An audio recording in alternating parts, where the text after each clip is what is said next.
আসসালামু আলাইকুম, শুভ দুপুর। সকাল সকাল আজকে হঠাৎ মনে হলো আমি কখনো কোয়েল পাখির ডিম রান্না করা খাইনি।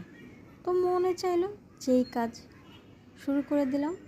আলু ভেজে মটরশুঁটি ছিল, তো নতুন মটরশুঁটির সিজন আবার চলে আসছে, তাই পুরাতনগুলো খাওয়ার জন্য নামিয়ে নিলাম। শেষ করে নতুনগুলো তো আবার খেতে হবে, সিজন তো চলেই এলো। তো মটরশুঁটি দিয়ে দিচ্ছি, আলুটাকে ভেজে নিয়েছি, কোয়েল পাখিটাকে হালকা ভেজে নিয়েছি। কোয়েল পাখির ডিম এর আগে আমি সিদ্ধ করে খেয়েছি, কিন্তু রান্না করে কখনো খেয়ে দেখিনি। তো এগুলো ছোটো ছোটো ডিম, তো 12-24টা প্রায় 2 ডজন ডিম নিয়েছি।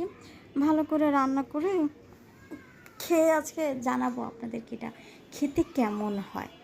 মনে হচ্ছে না অতটাও খারাপ হবে, ভালোই হবে দেখে মনে হচ্ছে আর কি। আমার কষিয়ে নিলাম, এখন ঝোল টোল দিয়ে রান্নার কমপ্লিট। উপর থেকে একটু জিরার গুঁড়া দিয়ে দিয়েছি। দেখতে তো লোভনীয় লাগছে, ডিম আর ডিম ভাসতেছে।